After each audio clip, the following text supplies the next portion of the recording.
Derek update 4. Lots more information to give you here and a few things to talk about. My hair is currently in need of being chopped, and I'm going to try and cover this up with various means throughout the video because yeah, it looks stupid. So if you remember, what went wrong with Derek was the spark plug got blown out and it took the threads with it. Well, that is being fixed. It's going to cost about £100 to get done. It's not a helicoil, I don't believe. It may be a similar thing to a helicoil, but it should be slightly better. It's the best way of doing it. They've got a good guy who's very good at what he's doing on it. But that does not mean that it's going to cost £100 to fix the bike. In fact, with help from Hazelmere, as in reduced rates, we are looking at £700 to fix Derek. Because, and most of that, as I say, I think only about £250 of that is labour. The rest of it is just parts. Because his cooling system wasn't working properly. And it wasn't opening fully. So we're having to replace radiator caps. We're having to replace thermostats, we're having to do other bits and pieces. We are changing the jets because it was probably running a bit hot, and the fact that the cooling system wasn't working fully and it was running a little bit lean, and all of these things added together is probably what made the spark plug out the top. But it is good news because I have that money. You donated it, we are good. Derek will be back, and that's awesome to say. Is it worth putting £700 into that bike? It's borderline, I will not deny that, but I do believe that it is worth it. Worth it? Worth it. And you want to see Derek back anyway. How long till he's back? It's about a week till we're going to get most of the parts in, so let's be a reserved estimate and say 2 to 3 weeks, and Derek should be back. So now we need to talk about the second bike options. Now, please forgive me, I will try and be as patient and as polite as I can be about this, but I have taken a whirlwind of abuse. Well, no, it's not necessarily abuse, it's of suggestions from people telling me that I'm wrong if I choose to buy Divi. It is not the right choice, it is you can get better for the money, etc, etc. Well, as you've just heard, as you may or may not know, basically the final figure before I turned off the donation link was about 2.6, just under 2.6. Bike at 700, they wanted £1,000 for the £2,000 for the bike. See, it's now out of budget, but it's not, because I've actually had a discussion with him and we worked out a deal that if I do wish to buy it, I will be buying Divi and it will be covered by the budget amount. Of course, Hazelmere Motorcycles in Borden have been central to this switch round in things, in both fixing the bike cheap and selling me a bike cheaper than it's worth. Seriously, they are selling it to me for less than it's worth. We will be doing in some real big trouble, so I want you to thank Hazelmere Motorcycles, if you wouldn't mind. Go to their Facebook, like the page, and just say, thanks for helping Spicy, or something like that. I'd like them to realise that there is a lot of people who are appreciative of what they do. And they're nice guys. So, if you wouldn't mind doing that, please do.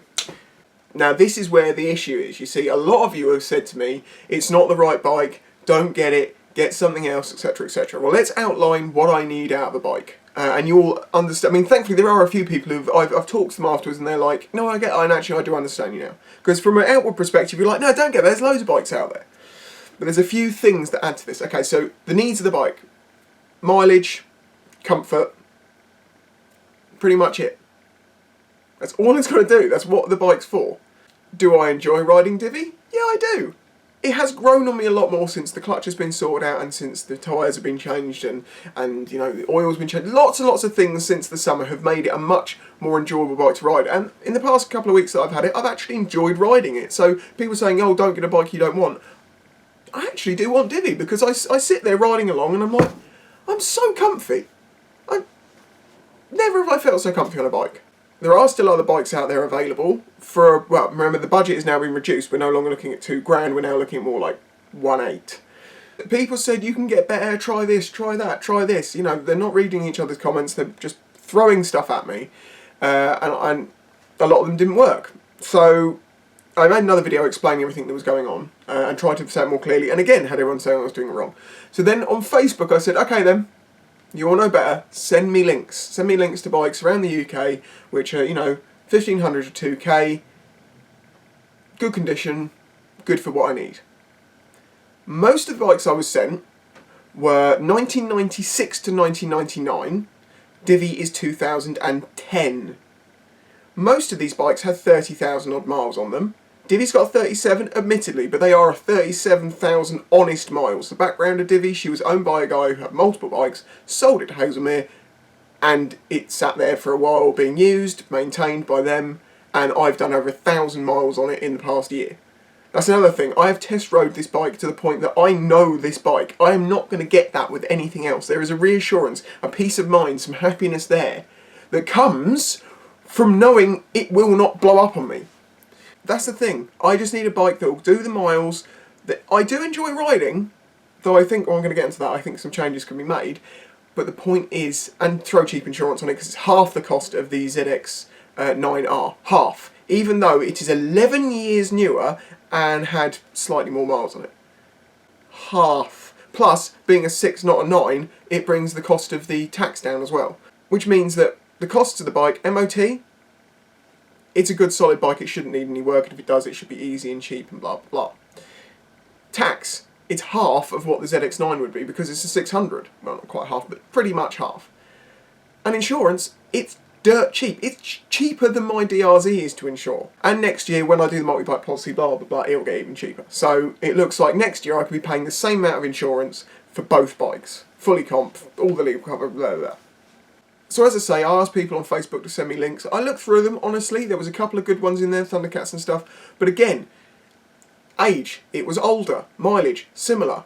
Background history, do I know it? No, I don't. Is there any bike out there that I'm going to know the background history trustworthy-wise, like Divi, to be sure that it's not going to go wrong? Because this is the point. If I buy it, and then in 6 months' time it goes wrong, very bad news. Obviously, there are advantages. The fact that I'll have two bikes at that point. If you've got two bikes, you've always got one to use and one to work on if you need to. That's great. But Divi's less likely to go wrong than Derek. Although, at the point that Derek is fixed, he'll have had a head that's less than 10,000 miles old, new clutch, valves are all adjusted and shims and stuff replaced, rejetted. It's gonna be an up and together bike. As far as DRZs go in the UK, it will be up there mechanically as one of the better ones. The brakes, I can do a little bit to that. I think changing the fluid, rebleeding them something, that will improve the brakes. Maybe even consider getting a different master cylinder or something, but it's not something I need to do right now. As I said, a lot of people said, as I mentioned, the brakes was something you could sort out. Go and sort the brakes out. The obvious decision with that is Brembo's. £500 for just a caliper. Might see if there's other ways of doing it. You can use different, if I use a slightly oversized master cylinder, or slightly larger than, diameter than what's on it now, that might give me that little bit of extra braking force, but whatever. Derek is staying, we know that. Some people sent me bikes worth £6,000 when I said the maximum budget was 2. Some people sent me 125s as a bike better to do miles than a 440. And this is part of the reason why I spent a couple of days getting very stressed out about the comments because, and this you should be appreciative, well not appreciative, but you should realise that the reason why it was stressing me out is because I actually listen to you guys, I pay attention to what you say, and I do take things that are said on board. However, if I've put forward a really good argument because I've thought it out, and you just go, no, I'm wrong, and then just throw a name at me without doing any research, it's very easy to feel like you're right. Unfortunately, most people were not.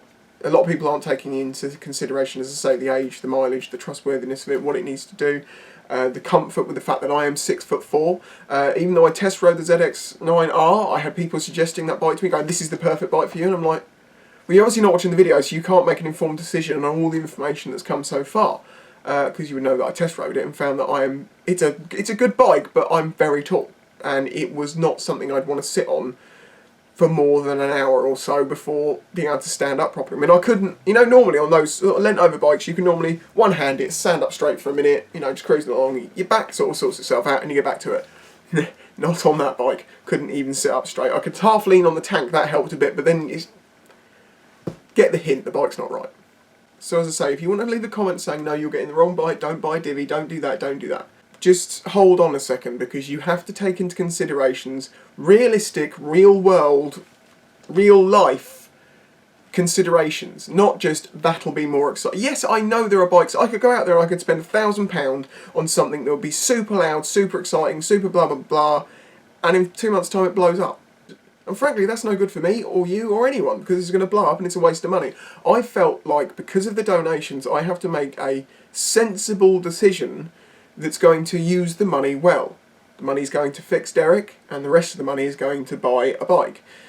So I've got a couple of weeks before I have to make the decision on it, but yes, I am very likely that I will be buying Divi. And I know, right now, people are commenting, you're a dick, why are you buying that bike? Don't buy it, you'll regret it, you'll blah blah blah blah. I won't, because of the reasons that I'm buying it. You know, every bike has a purpose. Many people that I've spoken to have said, you know, oh yeah, but it's no good in the corners, or well, not in the corners, but, you know, it's no good going fast in the corners. It's like, it's not a sports bike, it's a commuter. So the suspension is soft. The only downside of that bike to me, really, other than the fact they could have made the look slightly more exciting, which I'll get onto, is the suspension's a bit soft. But it's soft because it's made to go long distance on a motorway and just be comfortable, which it does very well.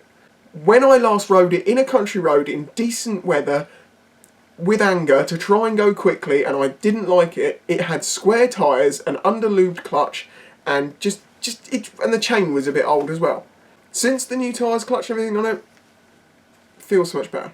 I find myself throwing it around more. And again, people say, oh, it's so boring watching you ride this bike. The only times you've watched me ride this bike is in the freezing cold and pissing rain. So it's hard to ride in an entertaining style and not die. The fact that I'm getting wound up about the fact that people are disagreeing with me without doing research and without, you know, just acknowledging the amount of research I've done and my knowledge base, a lot of people have just, you know, I mean, no offence to the person who said this, and they did qualify what they said, but I've had people say things like, I think you need this bike. I've only ever ridden a 125, but I think if you've never ridden a bigger bike, you've only ever ridden a 125, trust me, you are in for a fucking treat, because they are nothing alike. In stability, in braking, in acceleration, in cornering, they are nothing alike. 125s are awesome, I do love them. They are fun for their own light, sketchy, throw-aroundy niceness. What makes a 125 fun and good. But they are not comparable to bigger bikes. I learnt that. I didn't realise that so much before. I'm not saying, because a lot of people now misconstrued what I've said and say, oh, you always said you don't need anything more than a 125. I don't believe you need anything more than a 125 unless your needs go higher than doing 50, 60 for a few miles. If you have to go on a motorway, a 125 is terrible for your needs. If you have to go 20 miles on a motorway, still, again, terrible for your needs, but still doable if you have to. Which one of these are we liking the most? Are we liking this one because people think I'm gay? Let's mix it up. No, it just looks like a sailor's hat.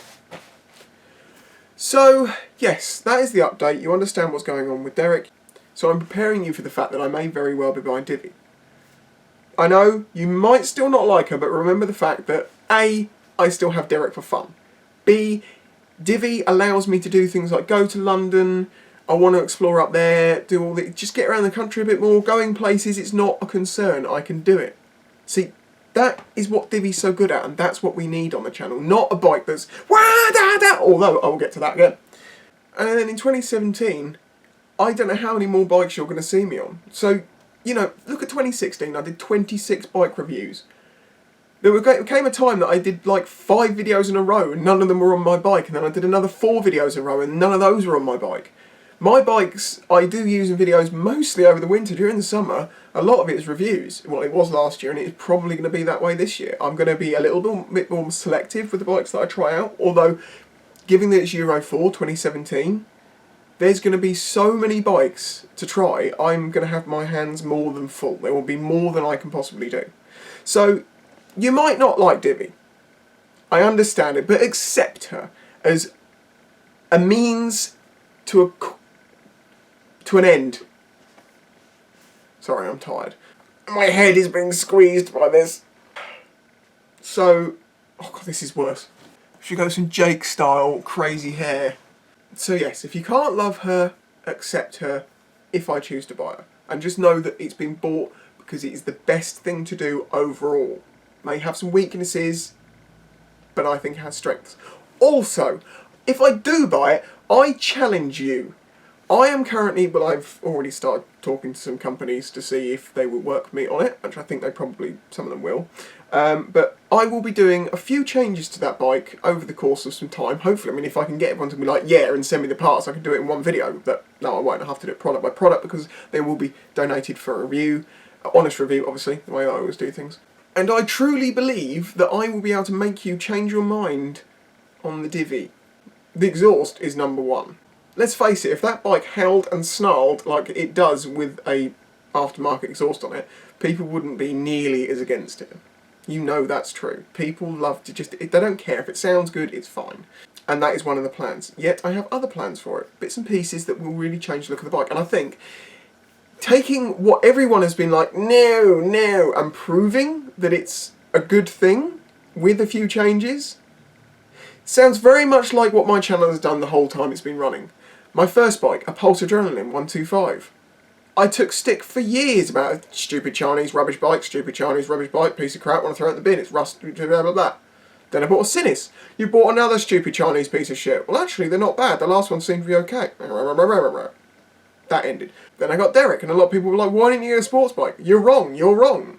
And then people were like, no, Derek is awesome. Then here's Divvy. You know? Divvy. People don't like Divvy. People will like Divvy. I love Divvy.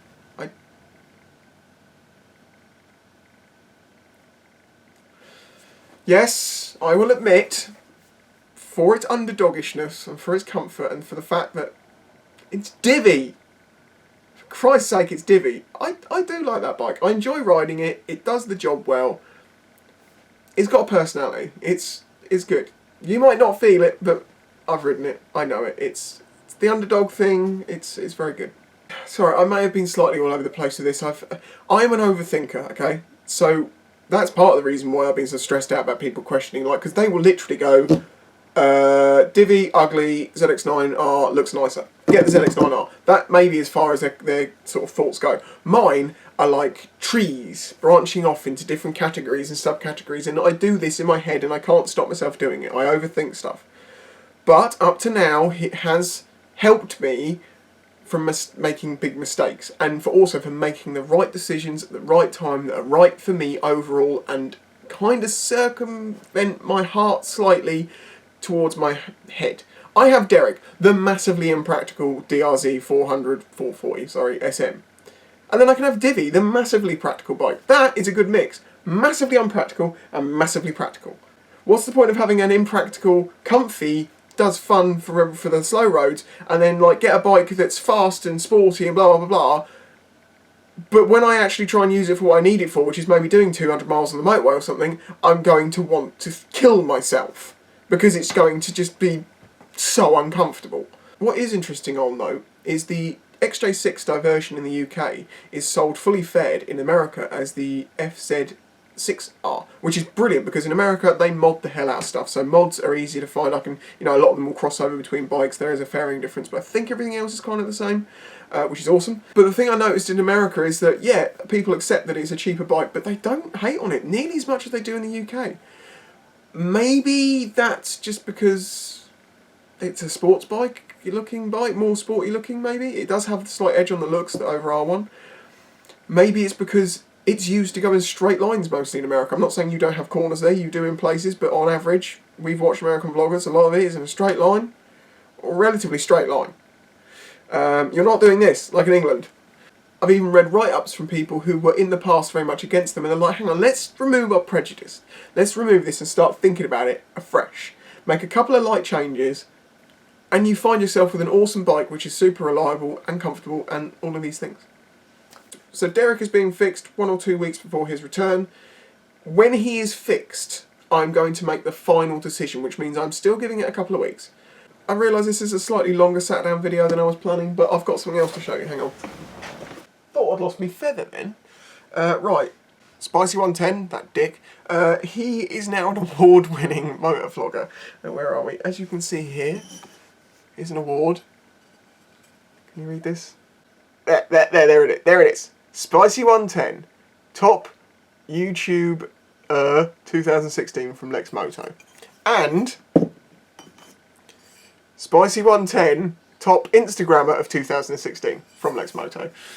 Basically, this is a farce. Lexmoto ran a Facebook competition and asked people to vote for their favourite YouTubers and Instagrammers. Now I admit, I did on one of these, I did put a post and said, hey look, they're running this competition. I won it by so many votes, mostly Well, the thing is, I actually won it by so few votes. There was, I don't know how many was there in total, but so many of them, proportionally out of all of the ones posted on there, were for me. It kind of ruined anyone else's chances. I even beat 44 Teeth. I'm sure they are devastated. I'm sure that they are recoiling at this point in time. This is probably causing them actual pain right now, 44 Teeth. You know, you're not getting the awards, you're not getting the kudos. Did you get sent a Lextek travel kit with the Allen keys and the snippy things and the pokey stuff? Did you get sent the extendable travel funnel? No, you didn't. Oh, don't worry, I know Baron. He'll realise I'm joking. Yeah, so that happened. So technically I can now call myself an award-winning motovlogger and Instagrammer. Let's not look into how many people voted. Let's see, is there anything, there's been loads of stuff. Oh my god, this is ridiculous. There's been loads of stuff going on really lately. As you can tell, I've been running around for weeks, and the year's starting to kick off with like the bike manufacturers and stuff, so I have to start talking to people about when I'm going to start doing reviews, also for getting people into Loomies and stuff, because obviously that's my day job and I have to do that. God, it is really bad. I should go and get my hair cut today. You know when you're so busy for like 2-3 weeks and you don't even pay attention to yourself. You know, you chuck food in you when you can find time, you have a bath, you have a shower, and you're just getting on with stuff constantly. I looked up in the mirror the other day and was like, when did that happen? When did this happen? But oh well, I'm economising, and it gives me an excuse to wear my variety of hats. Cecil Pompous Horse, 3/5, yeah? I've been away for a while, but I wanted to let you know that Spicy, he's making some good decisions. They are good and boring, like any Englishman should. You might think I'm rather boring. You might even think I'm just a crappy Englishman. But I am Cecil... But I am Cecil Pompous Horse, 3/5. And if you disagree with me, well, you're A, probably French, and B, I'm gonna kill you. Hide you in my castle. Make a nice picnic table from your bone. And I'm glad to say that after all of the comments, I really did get stressed out about it, because I want people to feel like I'm making the right decision, because I know I am. I just want you to understand that I am. I don't want to have people giving me stick for making the right decision, which is the most responsible sort of long-term with the money that's been donated to me. I don't feel like I should waste that. It's not something I want to do again, really. People have said, why don't you just set a Patreon up now? I understand the premise of it, I do, but I don't think that I want to do that. I think I'd rather continue with the merch. You guys help me out of the hole. And if you want to look at it, right, okay, I went from a few days before Christmas with a broken bike. You know, it would have cost me £700, as we now know, to fix. And thanks to your generosity, we've gone from broken bike just before Christmas to just after New Year. I'll have a bike fully up and together, a second bike which is fully up and together and perfect for doing the miles, and it'll be insured, and I'll be at the same place money-wise. Slightly under, but only by a couple of £100. So you guys have put me from a really bad place to a really good place, and a really good place that sees me good for the future, because like, even if, you know, I end up taking up a different day job, I have so much more options in distance now, because, you know, if someone's, you know, a job 20-30 miles away, doing 20-30 miles on the motorway every single day, backwards and forwards, or 60, you know, not good for Derek. Dibby, she won't care. So there you go, that is the situation. There probably won't be another Derek update until Derek's back, because we know what's wrong, we know what parts we need to get. They are being ordered, some have arrived, some are waiting to arrive, heads being sent off, and then the next time you'll see him, I'd like to be there for the first engine start, just to be like, oh, he's back. So yes, I've waffled on for far too long, but now you should understand why I'm making the decisions I'm making. You should understand that it is the best decision. It may not be the most exciting, but we can make it exciting. The exhaust is a big thing on that. Oh, question, if anyone knows, does the old R6 headers, as in the headers that come down and then stop and you can then put a slip can underneath and off to the side, do they fit from the old, I say old R6 onto the XJ6? Because it's the same engine. If not, it's a full system and it's not cheap, but I am trying to talk to companies about supplying. Anyway, I'm still waffling. Bye-bye. So yes, you, like the video and get on with it. You've got things to do. Now, I have to go and tell some French people that I don't like them much. What, there's some Euro 4 pre-reg bargains around at the moment. If you're after a brand new bike, and you don't mind if it's not one of the Euro 4s, go into your local dealers at the moment, because basically what happened was when the Euro 4 rule came in, you have to have sold all of your 2016 bikes, or your before Euro 4. Hold on a sec.